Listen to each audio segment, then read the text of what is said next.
Nobody in the United States knows who makes Corona. They know the bottle. They know the lime. They know the beach and the sunset and the particular kind of ease that the marketing has spent 40 years embedding into the American imagination.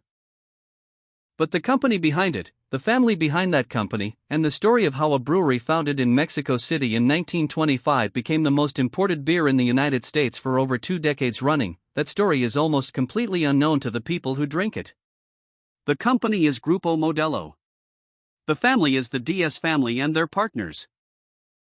And the story of how they built it is one of the most remarkable business stories in Mexican history, which makes it by extension one of the most remarkable business stories in North American history, because what Grupo Modelo built is not just a beer company. It is a distribution empire, a brand management operation, a cross-border commercial relationship so deeply embedded in American drinking culture that when the Justice Department tried to block its acquisition by AB InBev in 2013 on antitrust grounds, the argument was not that it would harm Mexican consumers but that it would harm American ones. It starts in 1925. Braulio Iriarte and a group of Spanish immigrants found Cerveceria Modelo in Mexico City. Mexico in 1925 is a country still recovering from the devastation of the revolution, a decade and a half of civil war that killed somewhere between 1 and 2 million people and destroyed enormous amounts of productive capacity. The beer market is fragmented, regional, dominated by small local breweries and by the German-influenced lager tradition that had taken root in Mexico in the late 19th century when the Porfirio Diaz government actively recruited European immigrants and European capital. Modelo enters this market as one more regional brewery with no particular reason to believe it will become anything more than that. What changes everything is a decision made in the 1930s. Pablo Diaz Fernandez, a Spanish immigrant who becomes the dominant figure in the company's early history, decides that Modelo will not be a regional brewery. It will be a national one. In a country with poor roads, unreliable refrigeration, and no national distribution infrastructure, this is an extraordinarily ambitious decision. Diaz builds the distribution network himself. He invests in refrigerated trucks at a time when refrigerated trucks in Mexico are a novelty. He builds relationships with distributors in every major Mexican city. He creates the logistics infrastructure that allows a bottle of Modelo beer brewed in Mexico City to arrive cold and fresh in Guadalajara or Monterrey or Veracruz. This is not a brewing achievement. It is a logistics achievement. And it gives Modelo a national presence that its regional competitors cannot match and cannot quickly replicate because the infrastructure took years and significant capital to build. Corona, the brand that will eventually make Modelo famous in the United States, launches in 1925 as a domestic Mexican beer positioned at the premium end of the local market. The name comes from the crown on the label, a reference to the Cathedral of Nuestra Señora de Guadalupe, whose crowntop tower the original brewers could see from their facility. For the first 50 years of its existence, Corona is simply a successful Mexican beer, popular domestically, growing steadily with Mexico's expanding middle class, but not an international brand and not something that anyone in the American beer industry is watching closely. The American story begins almost by accident in 1979. A beer importer named Barton Beers brings a small quantity of Corona into California, targeting the Mexican immigrant community that had grown substantially in the state through the 1960s and 70s. The initial sales are modest. The target market is people who know the beer from home, who want a taste of something familiar in a new country. What nobody anticipates is what happens next. Anglo-Americans, young ones particularly, college students and young professionals in California, discover Corona. They find it in the Mexican restaurants and taquerias where the immigrant community drinks it. They find it cold and light and different from the domestic American lagers that dominate the market. They start ordering it. The lime ritual accelerates this. Nobody knows exactly where the practice of putting a lime wedge in the neck of a Corona bottle originates. There are competing theories. One says it started as a way to keep flies out of the bottle at outdoor bars in Mexico. Another says it was a bet between bartenders. Another says it was a marketing invention.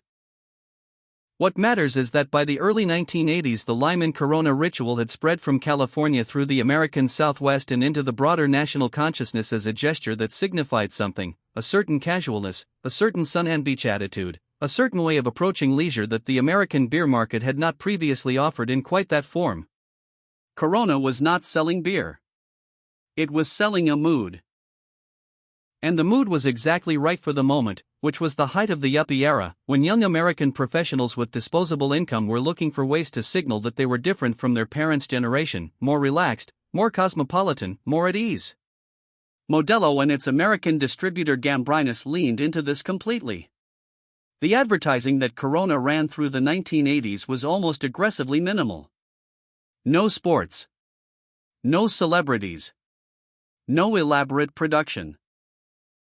Just the beach. The bottle. The ocean. The sound of waves. A tagline, "Find your beach," that was so simple it seemed like it could not possibly be effective and turned out to be one of the most durable advertising concepts in the history of the American beer market. While Budweiser was spending enormous sums on Clydesdale horses and elaborate Super Bowl productions, and while Miller was fighting the great taste less filling wars, Corona was running 60-second spots of empty beaches and cold bottles and letting the American consumer project onto them whatever they needed to project. It worked beyond anything anyone had predicted. By 1987 Corona had become the second most imported beer in the United States, behind Heineken, which had a 50-year head start in the American market. By 1997 it had passed Heineken to become the single most imported beer in the country. It held that position for over 20 consecutive years. In 2023 Corona Extra was the second best-selling beer in the United States by volume, behind only Bud Light, meaning a Mexican beer was outselling every American craft beer, every other import, every domestic brand except the single dominant leader of the market. A beer that did not exist in the American consciousness until 1979 had in 40 years become part of the furniture of American life. But the Corona story is only the most visible part of what Grupo Modelo built. The company's portfolio includes Modelo Especial, which has in recent years grown even faster than Corona in the American market and which surpassed Bud Light in 2023 to become the single best-selling beer in the United States by dollar sales. Modelo Especial is not a beach beer. It is not marketed with waves and limes and sunset imagery. It is marketed to the Mexican-American working-class community with imagery of hard work, perseverance, and pride. The Fighting Spirit campaign, built around the figure of a boxer and the tagline El Sabor de Mexico, resonated with second- and third-generation Mexican-Americans in a way that corporate American beer marketing had never managed, because it was speaking directly to a community that had spent decades being marketed at rather than marketed to. Modelo Especial became the beer of choice in Mexican-American households and then spread outward from that community into the broader American market the same way Corona had spread outward from the Mexican immigrant community in California 40 years earlier. The combined American market share of Corona and Modelo Especial made Grupo Modelo, by the late 2000s, one of the most valuable beer companies in the world. AB InBev, the Belgian-Brazilian conglomerate that had formed through the merger of Anheuser-Busch and InBev in 2008 and that was engaged in a relentless global consolidation of the beer industry, wanted it. Grupo Modelo had been partially owned by AB InBev since 1993, when the Belgian company acquired a minority stake. The relationship had been complex and occasionally contentious, with Modelo's Mexican management resisting attempts by their foreign partner to accelerate the acquisition. In 2012 AB InBev moved to acquire the remaining shares and complete the takeover. The United States Department of Justice filed suit to block the merger on antitrust grounds. The argument was not about Mexico. It was about the United States. The DOJ argued that if AB InBev, which already owned Budweiser and Bud Light and a significant portion of the American beer market, acquired Grupo Modelo and its Corona and Modelo brands, the combined entity would have such dominance in the American market that competition would be substantially reduced and American consumers would pay higher prices for beer. A Mexican beer company had become so important to the American market that the American government's primary concern in reviewing its acquisition was protecting American consumers. The case was settled when AB InBev agreed to sell the American rights to Corona and the other Modelo brands to Constellation Brands, an American company, as a condition of completing the global acquisition. Constellation paid $4.75 billion for the American rights alone. Just the American rights to sell Corona and Modelo in the United States was worth nearly $5 billion. Constellation has since built its beer division almost entirely around the Modelo brands, and that division has made Constellation one of the most valuable beverage companies in the United States. The stock that Constellation bought when it acquired the Corona and Modelo rights for $4.75 billion was worth, at various points in the subsequent decade, $30 to $40 billion in market capitalization.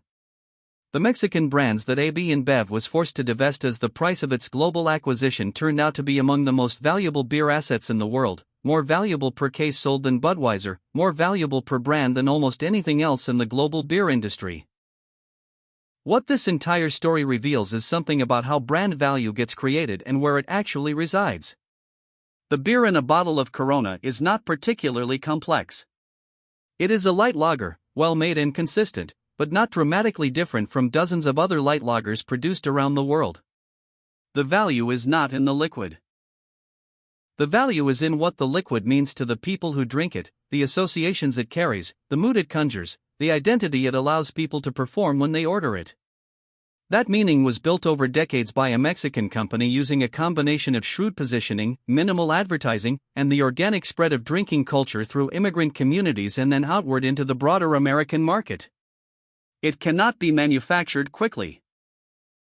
It cannot be replicated by a competitor deciding to launch a similar product with a similar beach and a similar lime. It is the accumulated result of time and consistency and the particular luck of being the right product in the right place when a cultural moment was looking for something to attach itself to. The family and management that built Grupo Modelo did not set out to transform American drinking culture. They set out to build a successful Mexican beer company. The transformation of American drinking culture was a side effect of doing that extremely well for a very long time. And the 40 million cases of Corona and Modelo that Americans drink every year, the $5 bottles sweating cold in the hands of people on beaches and at backyard barbecues and in sports bars from Miami to Seattle, are the residue of that work, the daily evidence of a Mexican business empire that most of the people benefiting from it have never thought to examine. Now you have.